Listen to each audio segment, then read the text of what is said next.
Section 1. You will hear a woman making a hotel reservation over the phone. First, you have some time to look at questions 1 to 4.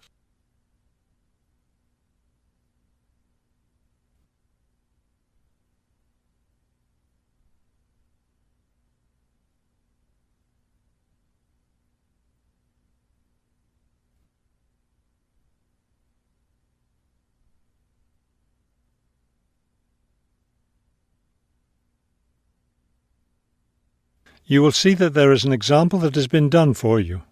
On this occasion only, the conversation relating to this will be played first. Good afternoon, Grandview Hotel. Yes, hello. I'm planning to spend a few days in your city next week, and I'd like to, make a reservation. The man answers the phone. Grandview Hotel. So the word Grandview has been written at the top of the form. Now we shall begin. You should answer the questions as you listen, because you will not hear the recording a second time.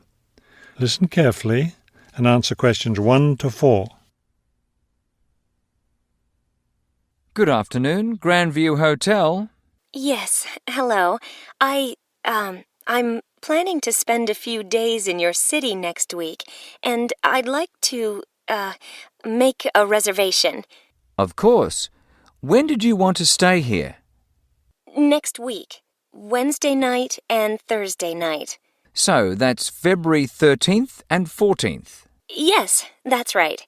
And how many guests will there be? Just me. So, do you have a room available? Yes, we do. I'll just need to take some of your information. May I have your name, please? Oh, right, yes.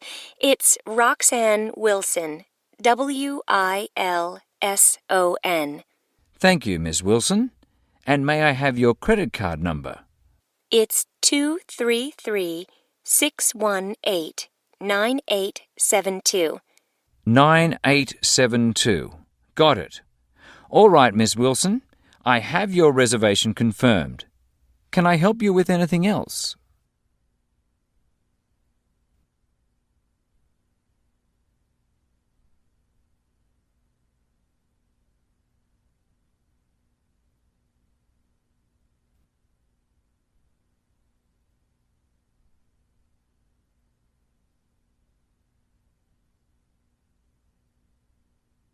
Now listen and answer questions 5 to 10.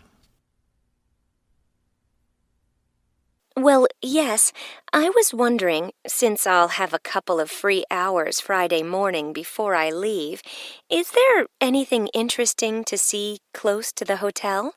Do you like museums? The art museum's very close by. I love museums, but not art. Can't stand it. I've heard your city has a very interesting science museum, though. Yes, but unfortunately it's closed in the winter. Are you interested in shopping? Sure, I love shopping. Are there any good stores nearby? Yes, we have a large shopping mall just 2 bus stops away. You take the bus to Monument Square, and it's just half a block from there. Just look for the post office, and you'll see the mall entrance next to it. Fabulous. What about lunch? I hear your city has good restaurants. Yes, there's a nice restaurant very near. It's just across the street from the park. Sounds good. I can have lunch, then walk in the park afterwards. I have one more question.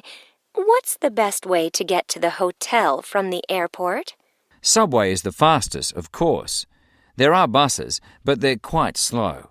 I'll be arriving quite late, after 10 p.m. I thought I might have to take a taxi. The subway runs until midnight. Oh, good.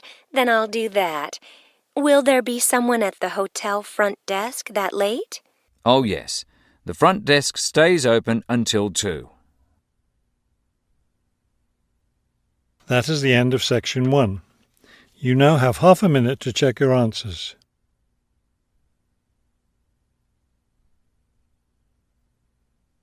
Section 2.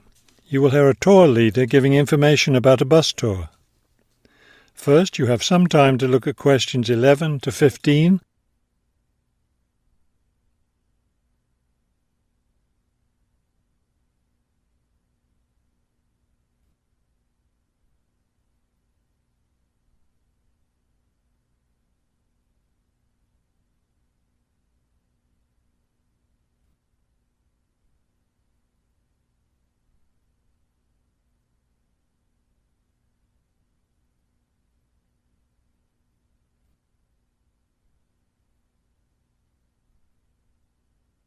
As you listen to the first part of the talk, answer questions 11 to 15.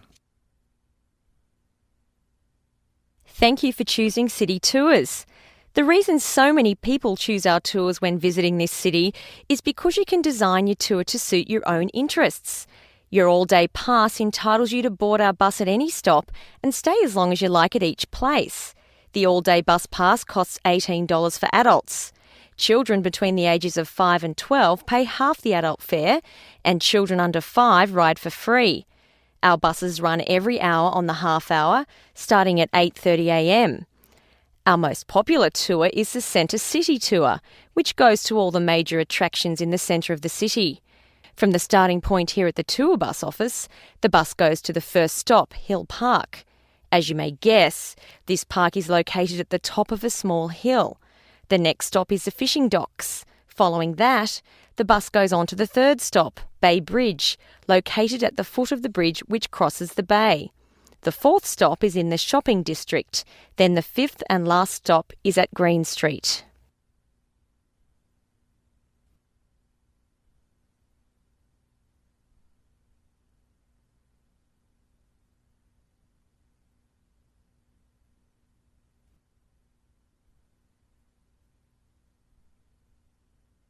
Now listen and answer questions 16 to 20. There are many interesting things to do and see on the Centre City Tour. At the first stop, you can enjoy a spectacular view of the bay, the city, and especially of the fishing docks, which are located at the foot of the hill. At the second stop, you can walk around and look at the boats. Fresh fish from the bay is also for sale here, since this is the place where the fishermen bring in their catch. The next stop is where some of the city's finest seafood restaurants are located, so you might want to plan a lunch stop here. You can eat fresh fish here, prepared in the traditional local way. The fourth stop is, of course, where you can do your shopping. Don't miss the opportunity to purchase some of our city's famous handmade baskets. You'll want to take several home as souvenirs of your visit to our city. Finally, at the last stop on the tour, you can visit one of the oldest buildings in our city, the theatre. This building was built over 400 years ago and is still used today as a place to see plays, musicals and other performances, as well as our annual film festival. That is the end of section 2. You now have half a minute to check your answers.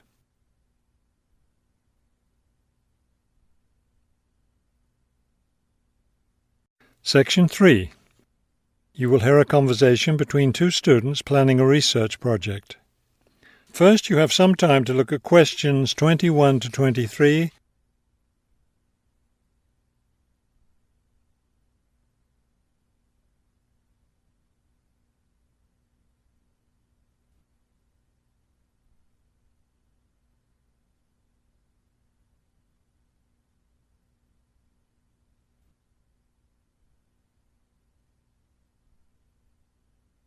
As you listen to the first part of the conversation, answer questions 21 to 23.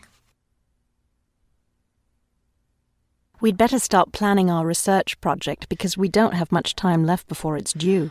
I know, only 3 more weeks. Is that all? I thought we had more time than that. Well, let's get to work then. Okay, so we agreed we're going to interview shoppers about their spending habits. Did we decide to conduct our interviews at the department store? We haven't decided anything definitely yet, but I think the shopping mall would be a better place. We'd get more of a variety of shoppers there. Yes, that's a good point. So let's do that. How many interviews did the professor say we had to complete? She said at least 30. That sounds like a lot, doesn't it? Yes, but if we divide it up between the two of us, that's just 15 each. That's not so bad.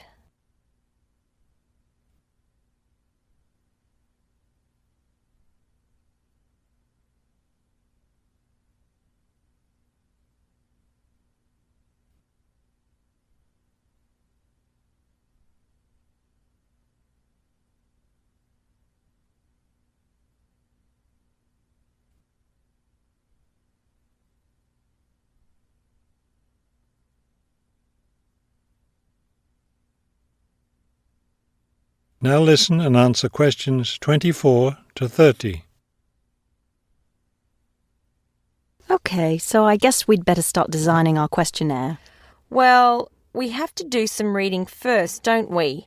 Didn't we say we were going to compare our results to the results of a government study? Right, the government study about how the economic crisis has changed people's spending habits. We want to see if we get similar results. Yes, so we'd better read that first and then design our questionnaire. Then I guess we'll be ready to go out and interview shoppers. No, don't you remember? The professor said she had to approve our questionnaire first before we actually conducted the interviews. Oh, right. So we'll get her approval and then conduct the interviews. I think a Saturday would be the best day for the interviews because everyone's out shopping then. Right. We'll do it on a Saturday then. And let's also plan to get together the next day to analyse the results. It's best to do that while everything's fresh in our minds, don't you think? Sure, that sounds like a good idea. Okay, so then we're going to have to present our results to the class. Do you have any ideas for that? It's an important part of our grade, so I think we should plan it well. Well, I think the obvious thing is to prepare some charts showing our results and how they compare with the government study. That will help make the information a lot clearer to the class. Right. Okay, so we'll draw up some charts of the results. And then that's it.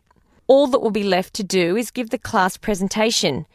Do you think we can be ready on time? I sure hope so. Let's get started now. That is the end of section 3. You now have half a minute to check your answers. Section 4.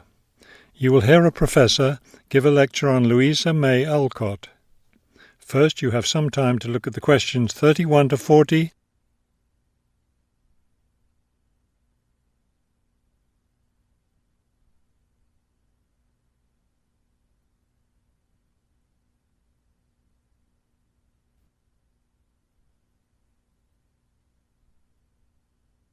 Now listen carefully and complete the timeline in questions 31 to 40.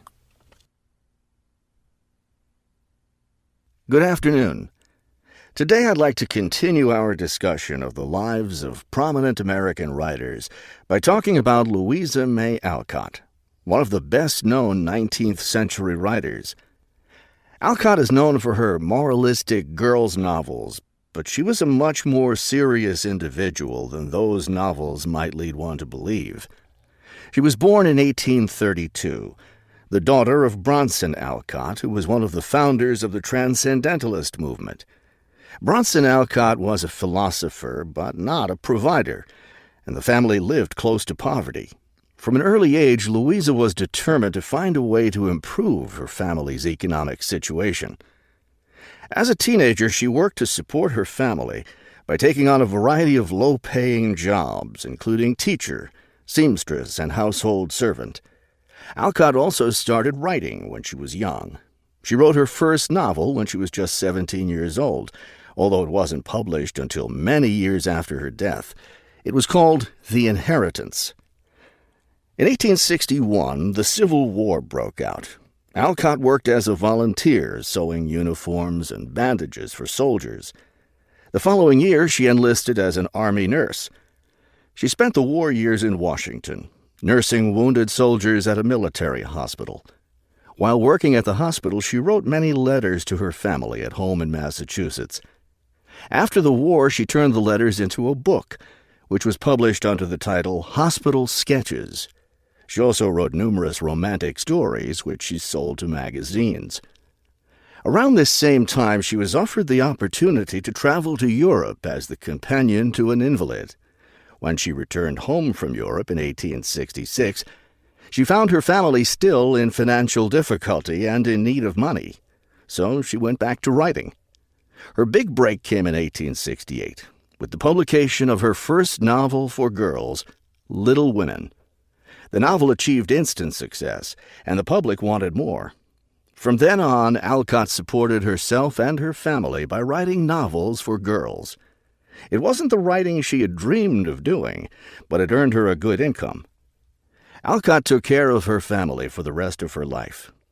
In 1878, her youngest sister May got married. A year later, May died after giving birth to a daughter. Louisa Alcott raised her sister's orphaned child. In 1882, Bronson Alcott suffered a stroke. Soon after that, Louisa Alcott set up a house for him, her niece, her sister Anna, and Anna's 2 sons in Boston. Her mother was no longer living by this time. Alcott was still writing novels for girls, including 2 sequels to Little Women, Little Men and Joe's Boys. The latter was published in 1886. Louisa Alcott had suffered poor health ever since she contracted typhoid fever while working as a war nurse. She died in March of 1888, at the age of 55. She was buried in Concord, Massachusetts. That is the end of section 4. You now have half a minute to check your answers.